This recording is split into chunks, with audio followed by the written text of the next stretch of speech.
Assalamualaikum warahmatullahi wabarakatuh. Waalaikumsalam warahmatullahi wabarakatuh. Silakan Bu Temu.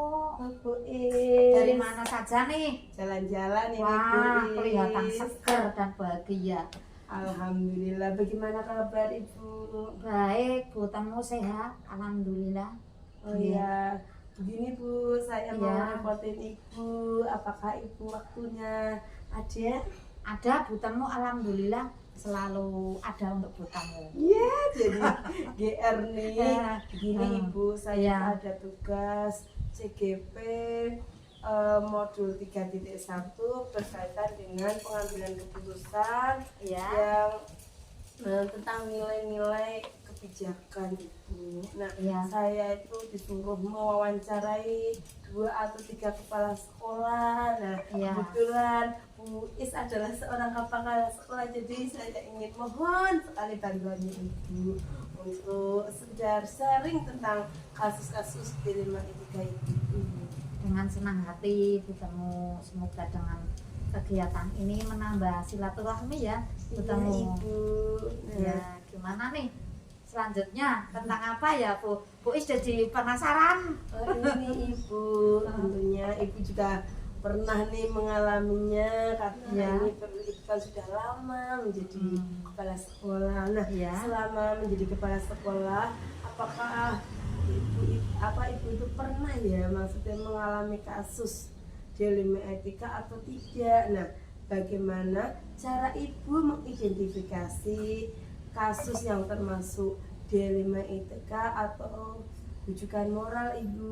Iya, ya Bu Temu, dari pertanyaan yang diuraikan oleh Bu Temu, kebetulan di sekolah kami kan masih tingkat sekolah dasar ya Bu Temu, sehingga betul Ibu. usia anak-anak itu masih 6 sampai 12 tahun, sehingga kasus-kasus yang sebagian besar itu masih dilema etika, belum rujukan moral, belum masuk ke ranah hukum. Alhamdulillah Bu Temu masih aman-aman saja di sini, walaupun sekolah sini memang lingkupnya kota Bu Temu, seperti itu. Jalan kan dekat jalan raya Bu Temu ya, Iya. dekat jalan tol, seperti itulah. Iya benar. Anak-anak juga itu banyak yang dari seberang sana Bu Temu. Oh. Iya, seperti itulah. Alhamdulillah kasus-kasus yang terjadi di sini masih kategori yang mengarah ke pengambilan keputusan yang ada dua kepentingan yang serasa benar semua Bu Temu. Kemudian iya. ada berbenturan semuanya apabila dalam diputuskan itu di sini nilai kebajikan, di sini ya nilai kebajikan semua. Alhamdulillah belum sampai ke ranah hukum. Oke. Contoh terjadi anak-anak yang terlambat itu hampir di sini tuh tiap hari ketemu, walaupun kota ya seperti itu saya hitung itu kadang sampai 15, 10 seperti itulah. Kami kaji itu ternyata latar belakangnya memang anak-anaknya nyabrang jalan raya ketemu, sehingga kami akan menindaklanjuti kan serba salah ketemu. Di satu sisi saya berpihak pada murid untuk selamat menuju perjalanan sekolah. Iya. Kalau saya tindak lanjuti nanti anak-anak merasa tertekan ya kan, Iya benar. semakin grogi nanti kalau nyabrang. Saya akhirnya berpikir bagaimana ya, di sini betul, di sini benar, di sini ada nilai keberpihakan pada murid, di sini ada nilai ketertiban. Iya. Seperti itulah itu Bu. Seperti itu jadi jawabannya. jadi Ya. identifikasinya menurut Ibu benar, rawan benar itu dilema etika. Kemudian kalau yang tadi kan semuanya benar ya di Iya, sini ya Pak, karena Ibu rasa itu belum ada kasus yang benar melawan salah itu. Belum. Jadi Ibu kasusnya DSC hanya dilema etika seperti Iya. itu. Nah, bila kasus dilema etika menurut Ibu yang selama ini Ibu alami itu bagaimana melaksanakan pengambilan keputusannya Ibu? Selama ini iya, pengambilan begini. keputusannya selama Iya, ini bagaimana? ya, dari pengalaman yang saya alami di sini itu dari berbagai masalah yang terkait dengan kesiswaan, seperti tadi keterlambatan anak-anak yang tiap hari kadang sampai 15, 10 Iya. saya tuliskan ke dalam jurnal keterlambatan itu Bu Temu. Wala. Saya masukkan ke jurnal keterlambatan bagaimana nih Bapak Ibu guru. Nah berarti kan saya mengkonsultasikan dengan Bapak Ibu guru masing-masing dari wali kelas, Bu Temu. Saya tidak akan lepas saya berdiri sendiri dalam memutuskan hal itu. Saya perlu kerjasama dengan para Bapak Ibu guru wali kelas, otomatis dengan rekan kerja saya. Setelah kami serahkan ke wali kelas, itu wali kelas juga perlu menelusuri ke wali murid, Bu Temu.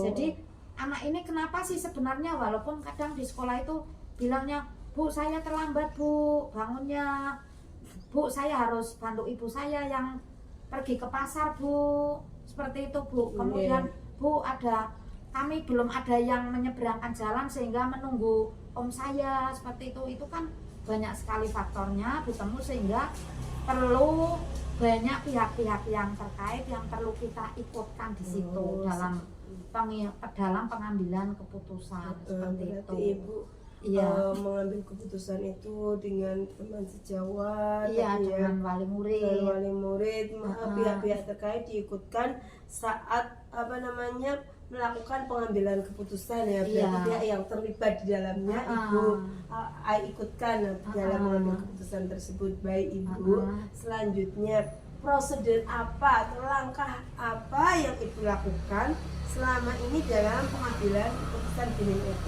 tersebut Ibu? Iya, seperti kembali lagi yang ke jawaban yang tadi ya Bu. Yang pertama kan saya tidak hanya melihat sesaat, anak ini terlambat, mendengarkan kata itu kok ibunya ke pasar itu. Saya tidak hanya mendengar informasinya saja Bu Temu, tidak hanya berdasarkan telinga saya mendengar dari itu dari ini.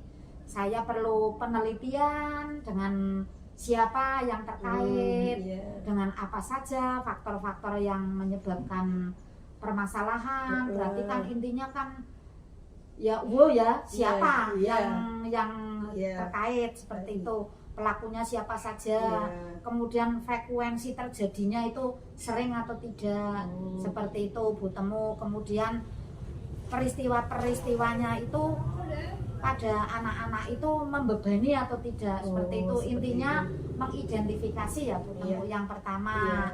Kemudian berikutnya saya akan lebih menetapkan tujuan saya menyelesaikan masalah ini untuk siapa sih dan untuk apa berlanjutannya, berarti tujuannya untuk apa, solusinya untuk apa. Prosedur langkah yang Ibu ambil yang utama itu tadi mengidentifikasi dulu penyebabnya, akar masalahnya, siapa yang terlibat, masalahnya di mana, faktor-faktornya tadi, kemudian baru tujuannya itu apa dan bagaimana itu prosedur yang Ibu lakukan dalam dinamika etika tersebut untuk mengambil keputusan. Kemudian Ibu, selanjutnya kalau kira-kira menurut biasanya Ibu hal-hal efektif apa yang membantu Ibu dalam pengambilan keputusan itu, hal yang Ibu anggap paling efektif itu yang bagian apa seperti itu? Hal-hal yang paling efektif menurut saya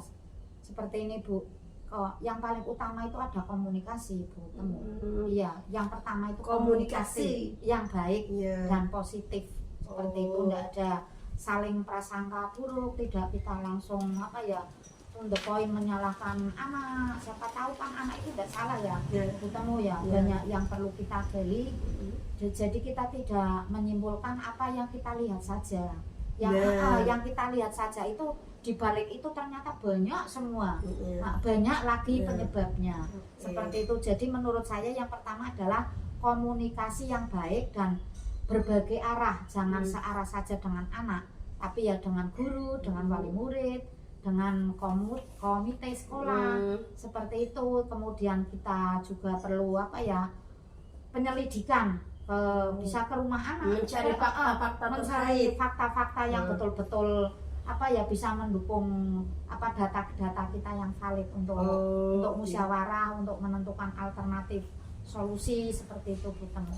Jadi hal-hal efektif yang membantu Ibu mendukung itu Berarti intinya komunikasi yang efektif dan Dan- tidak searah. Iya. Kemudian bisa melibatkan berarti komite Iya. pihak-pihak terkait dalam kepentingan berpendidikan Iya. ini ya, keberpihakan terhadap murid ya Ibu. Iya.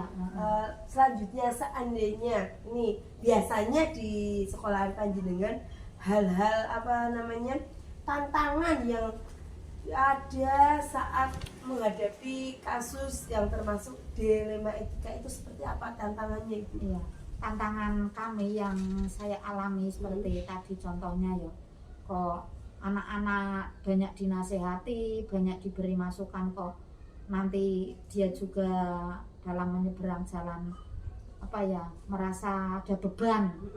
Saya dengar nasihat Bu Guru ini harus lebih awal nih nantinya berangnya, sedangkan jalan raya itu memang di sini full sekali ya Bu Temu ya, lihat sendiri kalau pagi wes luar biasa, apalagi sekarang kan apa ya absen sidik ya, kita wah jadi sibuk semua nih di jalan raya Bu Temu. Lah Membantu anak begitu Iya. Bu, membantu anak menyeberangkan. iya lah ya itu saya kan memang yang jadi permasalahan seperti itu. Jadi Tantangannya tuh kalau misalnya itu tadi masalahnya keterlambatan itu karena dekat jalan raya ya, Iya, sebenarnya. iya. Jadi guru-guru itu membantu anak-anak untuk menyeberangkan. ya seperti saya ingin menegakkan disiplin di sini, tapi ternyata anak perlu bantuan kan, Iya. sehingga memperlambat pembiasaan pagi, Oke. terus mengganggu ketertiban yang lain sudah mulai, yang situ baru datang seperti itu. Ada yang masih digandeng orang tuanya, masih juga dijemput gurunya seperti itu. Sampai Iya. seperti itu Jadi intinya kami tantangannya seperti ini Bu Temu, pemahaman dari orang tua. Berarti kerjasama Ibu, Iya. tantangannya kerjasama dengan iya. orang tua supaya anak-anak itu bisa Iya. tetap berangkat Pagi. tepat waktu, tidak terlambat hanya karena penyeberangan jalan Ibu. Iya, Oke. jadi pemahaman orang tua itu masih kurang Bu dalam wawasan, pengetahuan mereka tentang kedisiplinan, tentang membangun ketertiban karakter untuk anak itu masih kurang, sehingga orang tua itu lebih mengedepankan pekerjaannya seperti itu, perhatian ke anak-anak itu kadang di nomor 2 kan ketemu. Sampai seperti itu. Tantangannya di situ. Jadi Berarti iya komunikasi dengan orang tua iya. supaya orang tua itu peka terhadap Iya anak harus intinya ya. intent. Iya, Iya. jadi saya menanamkan karakter kepada anak, tapi saya juga harus menanamkan ke orang tuanya juga. Berarti kan tiganya ada anak. 2 tahap utama. Iya. Nah itu tantangan kami. Tantangannya berarti Heeh. mendisiplinkan dulu orang tuanya, Iya. baru anaknya pasti akan ikut. Dan bahkan kadang dua-duanya Bu Oke, Temu. oke. Pernah juga sih rapat sambil ada anaknya, orang tuanya juga sama-sama mendengarkan seperti itu. Tuh, Iya. kalau sampai seperti itu kasusnya ya Ibu, apakah ada jadwal khusus atau tertentu atau gimana Ibu itu jadwal untuk penyelesaian kasus dilema etika itu langsung di tempat saat itu juga atau punya penjadwalan khusus, kemudian Ibu prosedurnya bagaimana Ibu? Iya, terkait dengan masalah tadi dilema etika ya, Iya. ketemu karena mendidik itu sifatnya konsisten, kontinu. Ya saya kira itu lebih ke kondisional ketemu. Kita kalau melihat seperti itu ya otomatis kita punya jadwal yang terus-menerus ketemu. Karena di situ kita menghadapi pembiasaan pagi tiap hari. Iya, Kemudian ada anak yang terlambat tiap hari juga. Berarti otomatis kita terjadwal.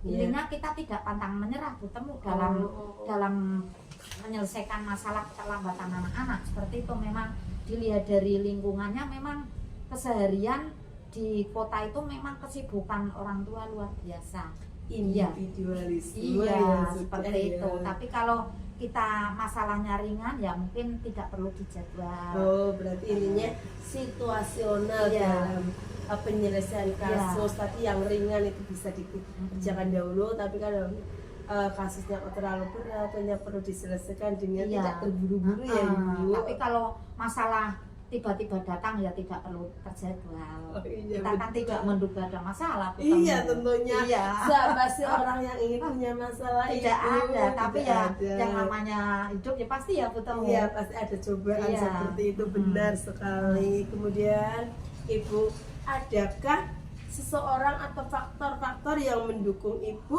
atau untuk mempermudah atau membantu Ibu dalam penyelesaian kasus dilema etika tersebut, Ibu? Ya, ada faktor-faktor Bu Temu yang mendukung kami. Alhamdulillah lingkungan sekitar kami di sekolah sangat mendukung. Sehingga mereka itu ikut apa ya, menertibkan anak-anak seperti itu. Kadang ayo kadang ada yang lihat anak menyeberang itu Yeah. dibantu juga Alhamdulillah oleh masyarakat. sudah ada penyelesaian Iya, sedikit, Ibu. ada. Kemudian kalau personel dari rekan kami Bu yang intinya mereka selaras, alhamdulillah banyak yang membantu, sehingga kalau pembiasaan pagi yang terlambat ada guru yang bagian yang mencatat, itu kan sebagai bentuk pendukung kami seperti itu. gitu. Mereka dengan otomatis mengambil buku jurnal langsung mencatat seperti itu. Kemudian ada bagian yang mengkondisikan anak pembiasaan pagi seperti itu. Nah itu memang memang kendalanya di orang tua bertemu seperti itu. Tapi pendukung dan faktornya alhamdulillah tetap ada. Oke, Iya. alhamdulillah walaupun apa namanya ada masalah bisa diselesaikan, ada pendukungnya juga, Iya. orang-orang sekitar, kemudian keluarga SD juga mendukung, rekan sejawatnya Ibu, terus semuanya sudah terkondisikan. Kemudian ini Ibu yang dari wawancara dari awal tadi sampai akhir ini, adakah pengalaman atau pembelajaran yang bisa diambil dari wawancara kali ini Ibu? Iya. Dari pengalaman pengambilan keputusan ya Bu Iya. Temu, ya tidak terasa kalau kemarin itu belum diwawancara itu tidak terasa ada manfaatnya ya Bu Temu ya. Iya, Setelah kita ada bincang-bincang, wah ternyata disimpulkan banyak manfaatnya juga ya Bu Temu.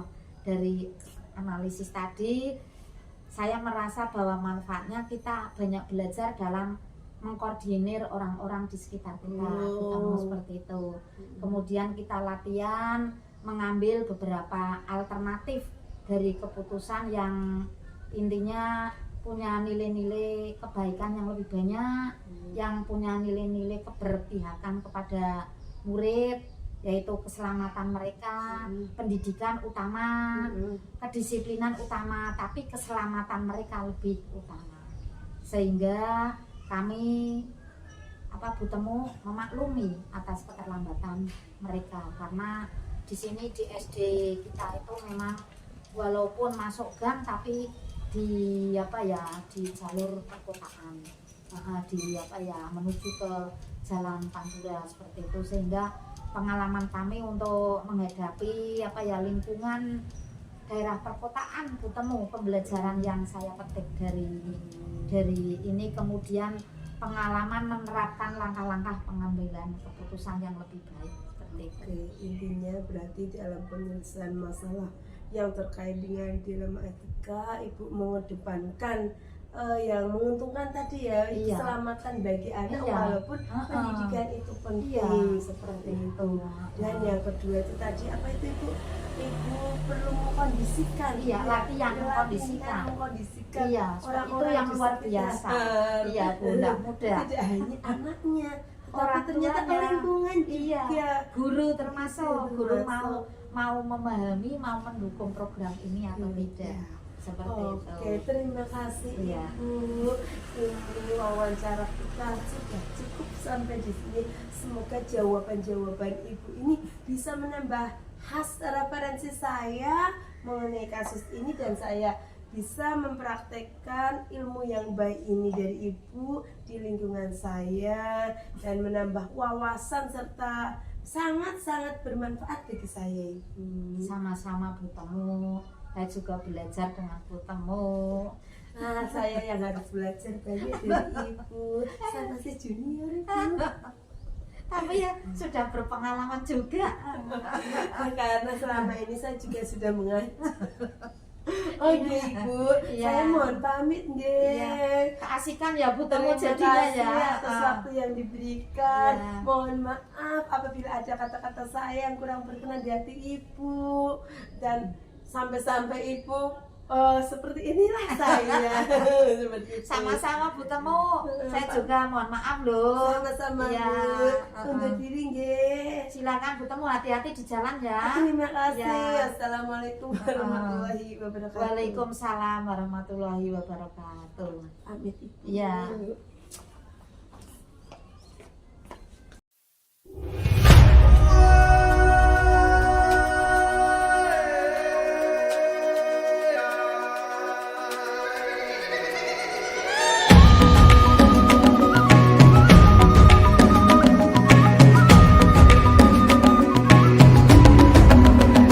Bangun dan bukalah matamu, saatnya meraih mimpimu.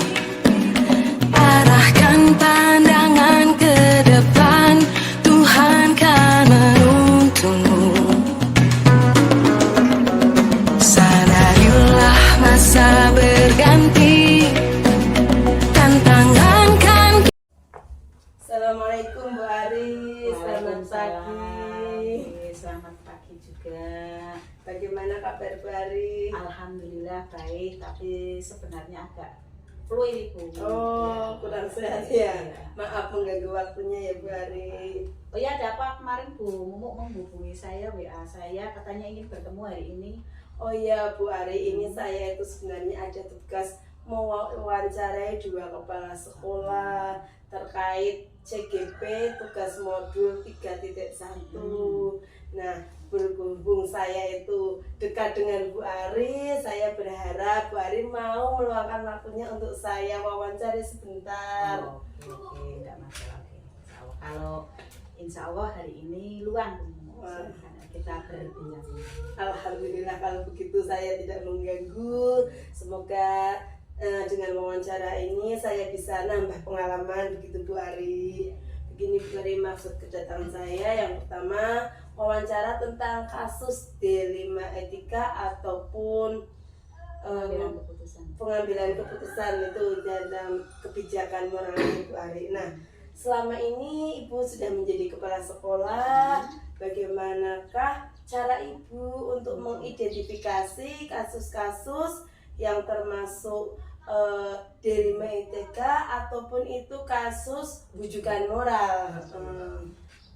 Ini Bu Mumuk ya, dalam mengidentifikasi apakah kasus itu termasuk dilema etika ataupun bujukan moral. Ini menurut pengalaman saya, kebetulan saya kan sudah guru penggerak. Alhamdulillah. Jadi sedikit banyak saya sudah memahami tentang dilema etika dan bujukan moral. Nah, selama saya menjadi kepala sekolah untuk mengidentifikasi apakah kasus itu termasuk dilema etika ataupun bujukan moral, saya biasanya melihat kasus itu Bu Mumuk di dalamnya. Iya. Dalam kasus itu misalnya kan ada kasus nih datanya Iya. saya, terus saya akan mengidentifikasi apakah di dalam masalah tersebut, dalam kasus itu Iya. ada 2 hal yang sama-sama benar. Nah, atau yang satu benar, yang satu salah. Oke. Kalau dalam kasus itu Iya. satu benar dan yang satu benar, sama-sama benar ini, berarti itu termasuk dilema etika.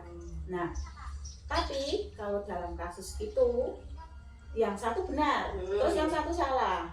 Nah, itu saya menentukannya itu termasuk bujukan moral. Oh, jadi Berarti kita lihat ke dalamnya iya, dulu. kedalaman kasusnya Kasusnya itu. tersebut. Oh, berarti Bu Ari itu mengidentifikasi dengan cara melihat masalah kasusnya itu. Maksudnya kalau benar lawannya benar itu dilema etika, namun bila benar lawan salah itu bujukan moral. Begitu menurut Bu Ari. Betul sekali. Oh iya. Selanjutnya Bu Ari, selama ini bagaimana cara Ibu melakukan pengambilan keputusan di sekolah ini ya Bu?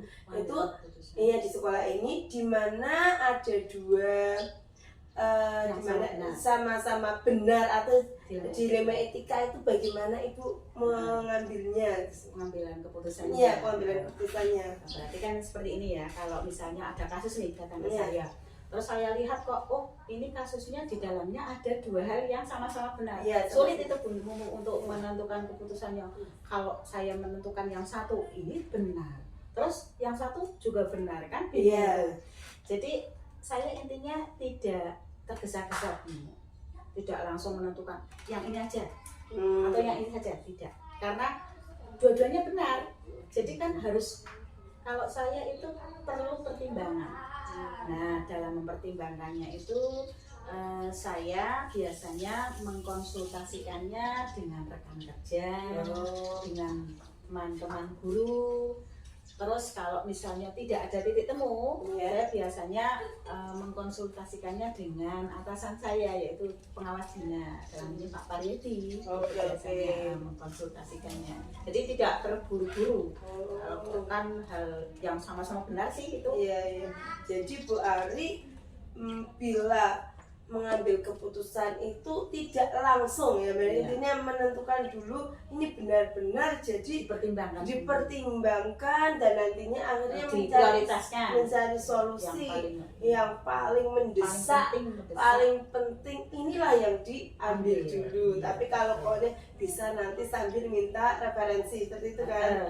Oke. Dengan skala prioritas. Dengan skala prioritas. Jadi pengambilan keputusannya caranya dengan skala prioritas ya Bu Ari. Kemudian selanjutnya Bu Ari, kan sudah di skala prioritas nih. Nah, kasus itu hal-hal apa yang membuat Bu Ari itu lebih memilih prosedur, langkah-langkahnya, memilih prosedurnya itu seperti apa selama ini melakukan dilema etika, kasus dilema etika itu, penyelesaiannya itu seperti apa dengan langkah-langkah yang untuk langkah-langkahnya kan tadi sudah ditentukan, misalnya oh ini yang prioritas yang mana gitu ya. Untuk langkah-langkahnya saya biasanya identifikasi dulu masalahnya. Ini misalnya yang penting asalnya apa, terus penyebabnya apa. Intinya diidentifikasi dulu, langkah-langkahnya itu dilihat dulu, akar masalahnya apa, solusi terbaiknya apa, terus adakah kasus-kasus yang pernah terjadi, terus dulu penyelesaiannya bagaimana.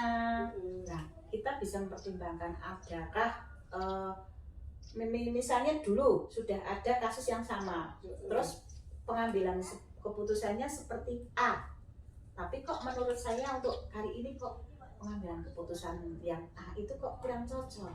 Saya biasanya ambil jalan tengah, misalnya dikonsultasikan lagi dengan teman-teman ataupun dengan pengawas sekolah, baru kita menentukan keputusannya. Jadi langkah-langkahnya itu tadi saya ibaratnya diidentifikasi akar masalahnya apa, penyebabnya apa, terus dulu pernah pernah terjadi belum, terus penyelesaiannya dulu bagaimana, terus apakah dulu penyelesaiannya itu cocok untuk kasus yang sekarang atau tidak, itu baru kita menentukan. Identifikasi. Intinya selangkah awal itu Bu Ari mengidentifikasi akar masalahnya, penyebabnya, fakta-fakta yang terjadi, diamati dulu, dikumpulkan, kemudian mencari studi kasus ya. Tadi ya, membandingkan masalah ini dengan masa lalu, kemudian nanti Bu Ari melihat dulu penyelesaiannya A. Kemudian saya cocok tidak untuk tahun sekarang digunakan seperti itu. Kemudian nanti dicarikan solusi lagi, kok belum ketemu, nanti Bu Ari akan mencari solusi dengan rekan sejawat atau pengawas bina tadi. Sendiri seperti itu. Nah, terus tantangannya Bu Ari, tantangan dalam menghadapi, menyelesaikan masalah yang berhadapan dengan dilema etika ini apa? Pengambilan keputusannya itu bagaimana tantangannya? Untuk tantangannya seperti ini Bu Mumu.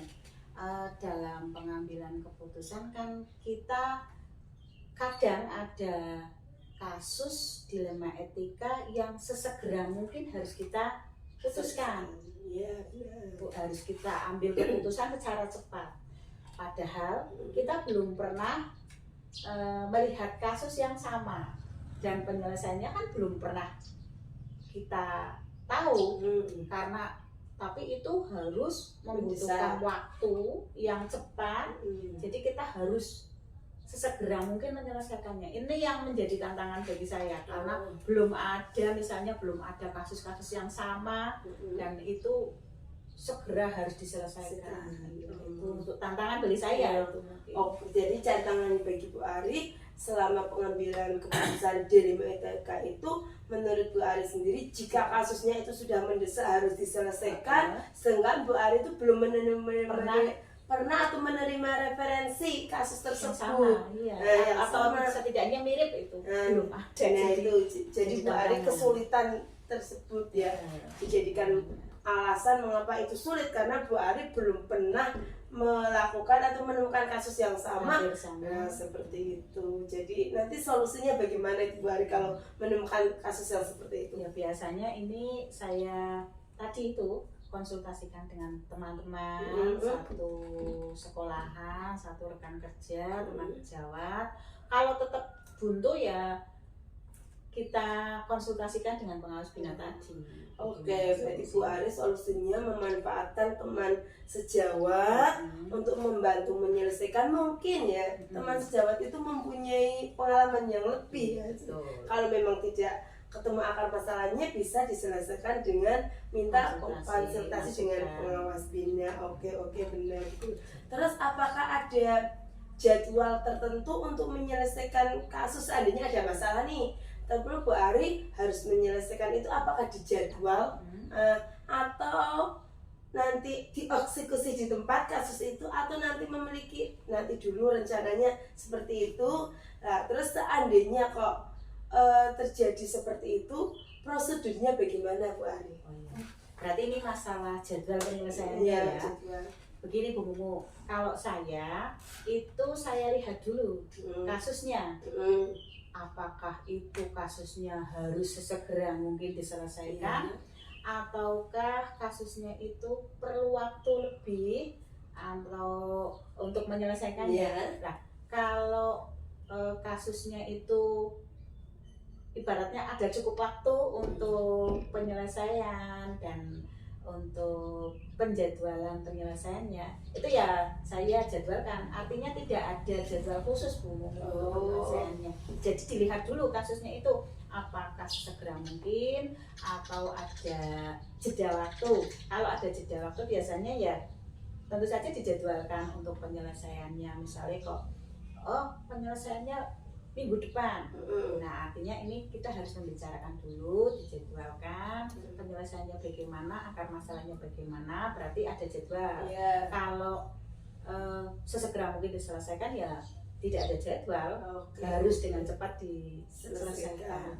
Berarti inti dari ini itu Bu Ari itu terus yang mengambil keputusan yang tidak ada jadwalnya. Tidak ada jadwal situasional. Intinya melihat kondisi yang kasusnya kok ini harus segera Bu Ari berarti memilih ini yang lebih dulu. Seperti itu ya Bu Ari ya. Kalau cukup panjang ya ada jadwalnya. Kemudian referensi teman sejawat dijadikan tadi pengawas bina itu kan ya Bu Ari. Kemudian selanjutnya nanti adakah faktor-faktor pendukung untuk mengambil keputusan D5 itu?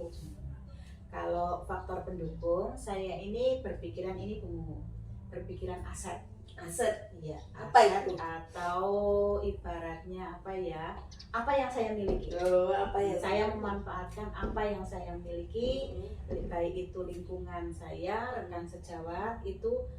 Kalau mereka memiliki hal yang lebih, kenapa tidak kita manfaatkan? Artinya saya berpikir aset bahwa mereka kalau memiliki pengalaman yang lebih baik dari saya ambil, saya mintai masukannya. Berarti itu kan menjadi faktor yang mendukung saya dalam pengambilan keputusan. Mungkin pengalaman mereka lebih banyak karena mungkin menjadi guru lebih senior dari saya. dan pengalamannya lebih banyak, ya kayak saya manfaatkan. Artinya aset yang ada pada mereka saya manfaatkan. Selain itu juga saya faktor pendukung dari tadi itu, dari Korwil itu saya mintai untuk bahan pertimbangan, saya masukkan untuk memasukkan saya dalam pengambilan keputusan.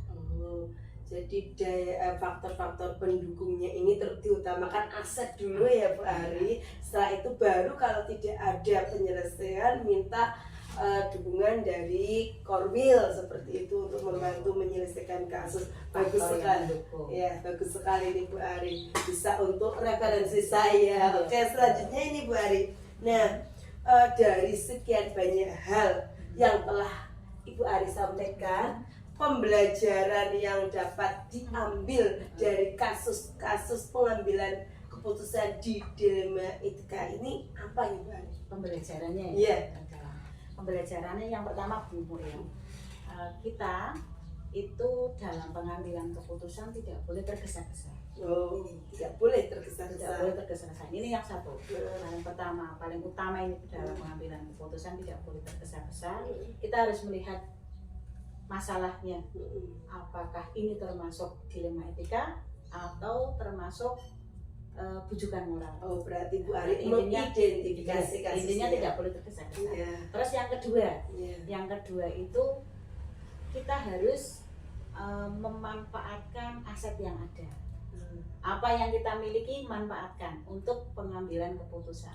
Jadi tidak, ibaratnya dalam pengambilan keputusan kita tidak diambil sendiri, tidak egois seperti itu, tidak menentukan sendiri. Berarti dengan musyawarah ya Bu Ari. Kita bekerja tidak hanya seorang diri, tapi tim, kita kerja sama tim. Ini yang kedua ya. Terus yang ketiga, manfaatnya menurut saya itu ada 3. Yang ketiga ini yang terakhir, itu kalau kita disuruh mengambil keputusan secara cepat, kita juga harus berpikir cepat. Artinya kita mengambil keputusan yang cepat. Lah, bagaimana caranya? Dengan banyak melakukan studi kasus. Jadi kan banyak kasus yang pernah terjadi, penjelasannya bagaimana. Nah, ini kita bisa ambil pelajaran. Jadi tadi itu dijadikan referensi. Jadi kan kita bisa mengambil keputusan secara cepat karena sudah pernah ada.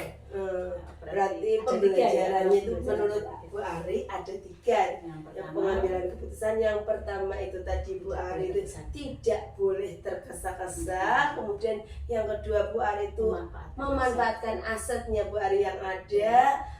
Yang ketiga ini berarti Bu Ari adalah situasional dan harus berpikir cepat, berpikir tanggap cepat dan dengan cara studi kasus. Nah, referensinya sangat banyak ini.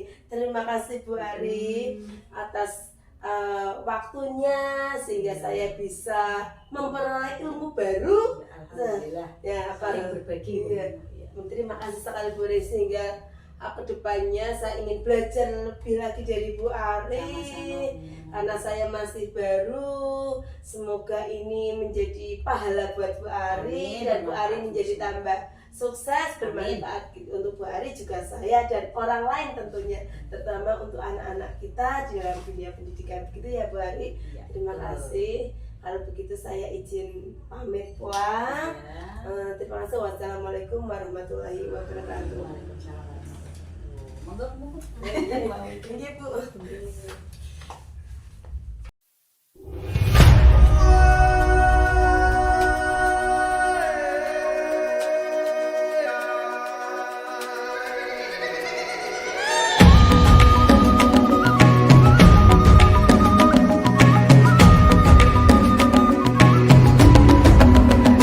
Bangun dan bukalah matamu, saatnya meraih mimpimu. Arahkan pandangan ke depan, Tuhan kan menuntunmu. Sadarilah masa berganti, tantangan kan. Assalamualaikum Bu Siwi. Waalaikumsalam, mau bertemu. Moga pinarek dulu. Nggih, matur nuwun. Tumben ini kesini, Pak jalan gunung pernah ini ada apa yang ketemu Oh ya? iya, ini Bu Siwi, saya mau merepoti Bu Siwi karena ada tugas CGP Bu Oh Siwi. gitu, ini sudah CGP yang ketemu Iya. ya. Selamat ya, semoga lancar nanti dalam pelaksanaan CGP sampai selesai. Amin. Ini Bu Siwi, saya ingin mewawancarai Ibu terkait tugas modul 3.1 tentang pengambilan keputusan berdasarkan nilai-nilai kebijakan. Seperti itu. Kira-kira apa yang mau dibicarakan sama saya yang ketemu? Ini Bu Siwi kan pengalamannya lebih. Nah, ini dalam pengambilan keputusan ini selama ini Bu Siwi itu apa namanya? Caranya bagaimana untuk mengidentifikasi pengambilan keputusan seandainya itu apa namanya kasus itu termasuk dilema etika atau kasusnya bujukan moral seperti itu Bu Siwi. Ini ya Bu ya, saya belum lama sih jadi kepala sekolah Bu ya, juga masih baru, masih Iya. belajar. Kalau berkaitan dengan dilema etika, yang saya tahu itu kalau dilema etika itu sebuah masalah, kedua-duanya itu sama-sama benar, namun saya atau kita itu harus mengambil salah satu dari keputusan ya, salah satu dari keputusan untuk mengatasi hal tersebut. Nah, untuk memilih itu dilema atau dilema etika atau bukan, itu ya kita lihat dulu masalahnya itu apa. Apakah satu salah dua-duanya benar? Kalau kedua-duanya benar, itu merupakan dilema etika. Sedangkan kalau satu masalah yang sudah jelas satunya salah, itu berarti sudah tentu itu merupakan bujukan moral. Seperti itu. Begitu Bu Siwi, berarti cara Bu Siwi mengidentifikasi itu bila dua kasus itu sama-sama benar, itu masuknya ke dilema etika. Namun jika satu benar dan yang satu salah, itu masuk bujukan moral. Seperti itu ya Bu Siwi. Oke, selanjutnya selama ini bagaimana Ibu menjalankan pengambilan keputusan di mana jika kasusnya itu termasuk dilema etika Bu Siwi?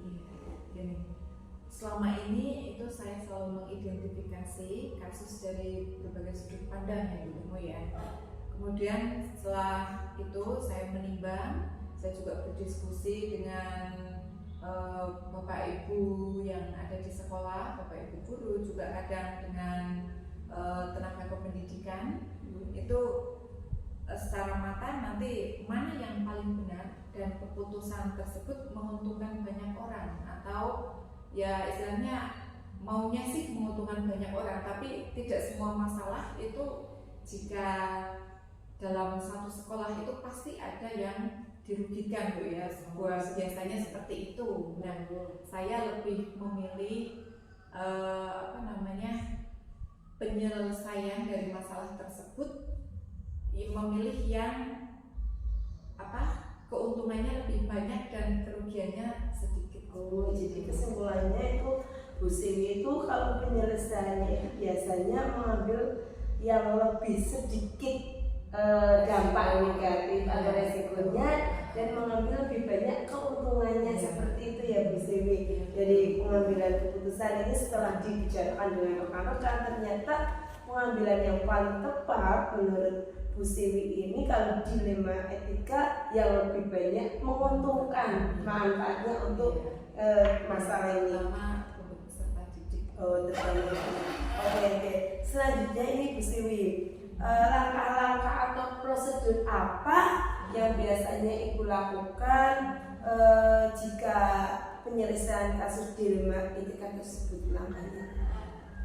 Biasanya untuk langkah-langkah saya dalam menyelesaikan masalah dilema etika tersebut, tentunya yang pertama itu mencari penyebab permasalahannya itu apa, kemudian menentukan siapa yang terlibat, setelah itu menanyakan kepada orang-orang yang terdekat, misalnya Bapak Ibu guru senior yang utama ya Bu ya, kemudian berdiskusi dengan semua warga sekolah, itu saling berpendapat, nanti baru membuat beberapa solusi keputusan dan menimbang lagi dari berbagai sudut. Nah tentunya penyelesaian tersebut saya tetap mengutamakan berpihak pada murid seperti itu Bu, yang saya utamakan. Oke, berarti intinya prosedurnya itu mengidentifikasi masalah dulu, mencari akar masalahnya, kemudian mengidentifikasi siapa yang terlibat, kemudian penyelesaiannya bagaimana. Setelah itu komunikasi dengan rekan sejawat dan diutamakan penyelesaiannya yang berpihak pada murid. Gitu Bu Siwi. Betul. Selanjutnya ini Bu Siwi, hal-hal apa saja yang selama ini dianggap itu paling efektif dalam pengambilan keputusan yang pada kasus dilema etika? Gini Bu, hal yang selama ini saya anggap efektif untuk menentukan penyelesaian dilema etika itu saya melakukan analisis kasus, kemudian menentukan solusinya sesuai dengan peraturan dan norma yang berlaku dan mengedepankan kepentingan peserta didik seperti itu Bu. Dan tentunya itu kami memilih yang sangat bermanfaat atau banyak manfaatnya untuk banyak pihak seperti itu Bu, kira-kira. Berarti yang efektif yaitu menyelesaikannya dengan komunikasi dulu, kemudian mempertimbangkan manfaatnya yang terbaik, itu yang paling bermanfaat yang diambil seperti itu Bu Siwi. Oke. Terus selanjutnya hal-hal apa yang selama ini menjadi tantangan dalam penyelesaian kasus dilema etika tersebut Bu Siwi? Tantangan dalam menyelesaikan atau pengambilan keputusan tersebut itu dalam mengambil keputusan itu mencari keputusan yang terbaik, karena kadang keputusan yang saya ambil itu biasanya ada ya sebagian sedikit itu yang merasa dirugikan. Jadi tantangannya itu dalam mencari keputusan yang terbaik tersebut. Namun ya setelah itu kan kita harus melalui diskusi panjang ya Bu ya. Jadi dalam diskusi tersebut saya selalu menyampaikan kepada rekan guru itu agar semua bisa menerima dan melaksanakan hasil keputusan yang sudah kita diskusikan. Oke, berarti Bu Siwi tantangannya itu keputusannya itu intinya harus yang terbaik. Kemudian selanjutnya keputusan terbaik itu diambil dengan musyawarah mendengarkan dengan rekan kerja gitu ya Bu Siwi. Oh iya Bu Siwi, dalam pengambilan keputusan tersebut apakah Bu Siwi itu memiliki jadwal tersendiri atau tidak, atau dalam penyelesaian kasus dilema etika tersebut apa langsung diputuskan saat itu juga jika ada masalah berlangsung seperti ini, atau Bu Siwi itu nanti memiliki jadwalnya nanti prosedur? Kalau memiliki jadwal seperti itu, apakah bagaimana prosedurnya begitu? Baik, kalau jadwal sih tidak ada Bu. Saya tidak menjadwal untuk penanganan masalah tertentu. Nah, biasanya untuk memutuskan masalah yang ringan itu saya langsung untuk memutuskan. Tapi jika masalah itu berat, itu saya akan melakukan sesuai langkah-langkah yang tadi saya sebutkan, identifikasi masalah, kemudian menentukan siapa yang terlibat, kemudian dimusyawarahkan, menentukan keputusan yang tepat yang akan diambil. Jadi melibatkan ya seluruh warga sekolah supaya bisa mendapatkan penyelesaian yang efektif. Jadi dapat saya simpulkan begini, Bu Siwi itu tidak ada jadwal, tetapi kalau kasusnya itu ringan, Siwi akan memutuskan. Tapi jika kok terjadi masih lama, bisa mencari referensi dulu dengan teman-teman sejawat seperti itu untuk mengambil keputusan yang terbaik tentunya. Oke. Selanjutnya Bu Siwi, adakah seseorang atau faktor-faktor yang selama ini mempermudah Bu Siwi atau membantu Bu Siwi dalam pengambilan keputusan terkait kasus-kasus dilema etika? Ini Bu, kalau seseorang atau faktor apa saja itu biasanya gini, saya dalam mengambil keputusan saya selalu mengajak warga sekolah, stakeholder, kemudian wali murid, yang juga orang-orang yang punya kedekatan personal dengan orang yang mengalami permasalahan tersebut. Nah, hal itu akan banyak membantu saya dalam mencari alternatif atau solusinya. Seperti itu. Berarti akan mencari stakeholder sebelum mencari misalnya pengelola sekolah seperti itu untuk jadikan referensi ya Bu. Begitu. Jadi beliau akan membantu meringankan atau mencarikan solusi terbaik. Nanti setelah itu Bu Siwi baru mengambil keputusan tersebut. Oke. Ini berarti dari semua hal yang telah disampaikan Ibu, pelajaran apa yang dapat Anda petik dari pengalaman Anda mengambil keputusan terkait dilema etika? Baik, untuk pelajaran yang dapat saya petik dari perbincangan kita hari ini ya, itu sangat banyak untuk saya, khususnya karena saya merupakan kepala sekolah baru juga ya bertemu.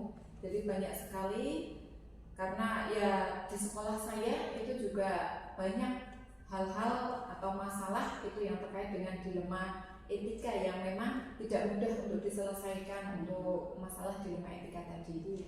Nah, pelajaran yang saya ambil itu yang pertama ya saya lebih bijak atau lebih bijaksana dalam mengambil sebuah keputusan yang berkaitan dengan dilema etika. Dan saya juga bisa merefleksi diri dari hal-hal yang saya sudah lakukan di sekolah saya terkait dengan kasus dilema etika tersebut.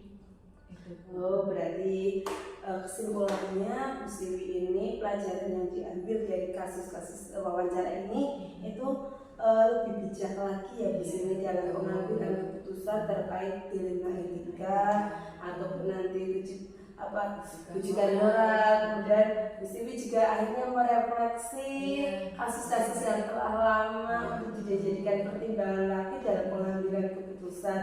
Ini juga sangat bermanfaat bagi saya Bu Siwi. Terima kasih Bu Siwi sudah meluangkan waktunya untuk saya. Sama-sama Bu Temu, saya juga mengucapkan terima kasih atas kepercayaan Bu Temu sudah mewawancarai saya. Walaupun ya tadi mungkin ada hal yang kurang tepat dari jawaban saya yang bertemu, saya juga mengucapkan terima kasih dan mohon maaf nih tidak ada suguhan apa-apa untuk bertemu ya. Tidak apa-apa Bu Siwi, ini pengalaman yang berharga bagi saya. Waktu Bu Siwi saya sudah menyitanya, kemudian Bu Siwi sudah berusaha yang terbaik mengingat-ingat kembali kasusnya seperti itu. Ini menambah wawasan bagi saya. Semoga Bu Siwi kedepannya menjadi kepala sekolah yang lebih baik lagi, dan pelajaran ini akan saya ambil yang terbaik lagi. Kalau begitu saya pamit ya Bu Siwi. Oke, terima kasih Bu Temu, semoga sukses selalu ya. Amin.